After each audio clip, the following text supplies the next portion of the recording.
운행군입니다. 아무리 더웠던 날씨도 추석 무렵이 되면 거짓말처럼 선선해집니다. 올해처럼 추석이 일찍 돌아오는 해에도 예외는 없습니다. 올해는 추석이 정말 빨라서 9월 들자마자 바로 추석이 들이닥쳤습니다. 예전 같으면 아직 늦더위가 남아있을 만도 하지만 추석이 되면 늦더위도 맥을 못 춥니다. 벌써 하늘은 푸르고 공기는 맑아졌습니다. 아직 가을이 무르익을 만큼 나무색들이 변하지는 않았지만 확실히 공기는 가을을 느끼게 합니다. 늦은 오후에 동네 어귀에 나가보니 강렬한 햇살에 모든 게 반짝입니다. 너무 근사해 보여서 사진을 찍어보니 사진은 그다지 예쁘지 않습니다. 구성물이 너무 많아서 어수선해 보였는데 이 정도를 잘라내고 보니 그런대로 짜임새가 있어 보입니다. 앞쪽에 빛을 받는 부분과 뒤쪽에 그림자가 드려진 부분의 대비가 재미있습니다. 이번 그림은 작정을 하고 밑색을 적극적으로 남겨가면서 그려볼 예정입니다. 그림을 그리다 보면 뭔가 부족해 보여서 색을 얹다 보면 생각보다 밑색이 많이 가려지는 경우가 있습니다. 그래도 밑색은 적더라도 그림에 영향을 미치기 마련이지만 이번 그림은 이 최초의 밑색을 그림의 완성까지 어느 정도 지켜내려고 합니다. 이전보다 밑색을 조금 더 두껍게 많이 깔아두고 티슈로 꼼꼼하게 먹여주겠습니다. 그것보다 어두운 부분은 아주 빨간색으로 한 번 더 밑색을 채워줍니다. 이 색의 일부도 마지막까지 남겨둘 예정입니다. 스케치를 조금 더 구체적으로 한다는 기분으로 칠하는 것도 괜찮습니다. 이 색도 다시 한번 티슈로 문질러서 종이에 완전히 먹여줍니다. 아주 대략적인 명암이 드러나면서 빛의 흐름이 조금씩 자리를 잡아 나갑니다. 그림에서 가장 어두운 부분을 아주 어두운 청색으로 눌러주겠습니다. 밑색이 두껍게 채워져 있어서 그다지 꼼꼼하게 칠하지 않아도 허술해 보이지 않습니다. 그 다음으로 어두운 부분을 회녹색으로 칠하면서 어두움도 차등히 만들어집니다. 마찬가지로 너무 꼼꼼하게 메우기보다는 약간 듬성듬성한 느낌으로 칠합니다. 계획대로 밑색을 끝까지 남기려면 지금 과정부터 신경을 써야 합니다. 그 다음은 그것보다 조금 더 밝은 회색을 입혀보겠습니다. 같은 그늘 안에도 어두운 정도가 아주 다양해서 한 가지 어둡기로 채워두면 단조로워 보일 수 있습니다. 이렇게 크게 3단계 정도의 명도로 어두운 부분을 구별해주면 충분해 보입니다. 지금까지의 3가지 명도의 색들을 가지고 조금 더 구체적인 모양들을 잡아두겠습니다.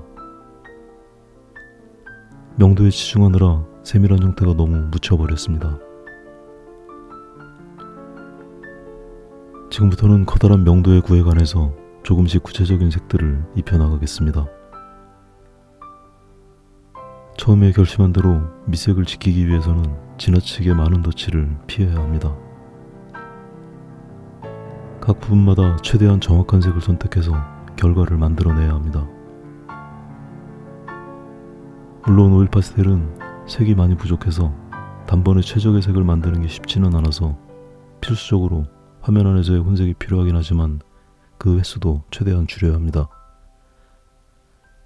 색이 마음에 안 든다고 넋놓고 덧칠을 하다 보면 밑색이 모두 덮여버리기 때문입니다. 원색까지도 과감하게 덧칠을 하되 밑색을 얼마나 남길지를 신중하게 살펴야 합니다. 여간에서는 함부로 사용하지 않는 원색 녹색이나 생 파란색도 혼색 없이 칠하기도 합니다. 중요한 건 초반부터 영역별로 규정해 두었던 명도의 범위를 넘어서지 않도록 지켜나가는 것입니다. 색을 사용하는 범위는 크고 자유롭더라도 그늘은 그늘의 명도를 지켜가 나갑니다. 마찬가지로 빛을 받는 곳은 그곳대로 밝기를 유지하는 데 신경을 써야 합니다. 그림이 이 정도로 진행되고 보니 점차 붉은 밑색들이 줄어들어 가는 걸 볼 수 있습니다. 고위색을 쫓아가다 보면 앞으로 밑색들은 더 많이 줄어들어 갈 것입니다. 지금부터 매 과정마다 그리고 매 부분들마다 밑색을 어느 정도 남길지를 결정해야 합니다. 밑색을 너무 많이 덮어가면 밑색이 주는 풍성한 느낌이 사라져 갈 것입니다. 그렇다고 이 정도로 밑색이 많이 남으면 너무 거칠어 보여서 완성도가 떨어져 보일 수도 있습니다. 그림이 조금 느리게 진행되더라도 현재 상태를 잘 살피고 적절한 조화가 어느 정도일지 결정해야 합니다. 이 그림은 목표를 밑색과 덧칠의 조화를 찾는 것으로 세워두었기 때문에 다른 그림에 비해서 섬세한 표현은 의도적으로 많이 피하고 있습니다. 이제 어느 정도 의도한 바대로 분위기가 잡혀가고 있습니다. 사물마다 고유의 색이 자리를 잡아가면서도 적절한 양의 밑색을 남겨서 각 층의 조화를 만듭니다. 섬세한 묘사는 하지 않더라도 미세한 명도의 차이는 예민하게 살펴야 합니다. 그림자의 어둡기를 결정하는데 여러 요인이 있겠지만 같은 빛의 조건일 때는 사물과 가까울수록 어둡고 날카롭습니다. 그림자의 틈으로 파고 들어온 햇빛도 밝기의 차이가 많습니다. 그림의 후반으로 갈수록 거칠고 두꺼운 터치도 과감하게 사용합니다. 화면에서는 잘 보이지 않지만 아주 두꺼운 터치가 남도록 눌러 칠하고 있습니다. 이렇게 이제는 오일 파스텔이 부러지다 못해서 뭉그러져 버립니다. 저는 그림 후반에 오일 파스텔이 이렇게 부러지고 뭉그러질 때까지 눌러 칠하는 걸 좋아합니다. 앞에서 사용했던 터치들과 두께의 차이를 주면서 깊이감을 만드는 데 도움이 됩니다. 그 바람에 오일 파스텔이 아주 나만하지를 않습니다. 오늘은 여기까지 하겠습니다.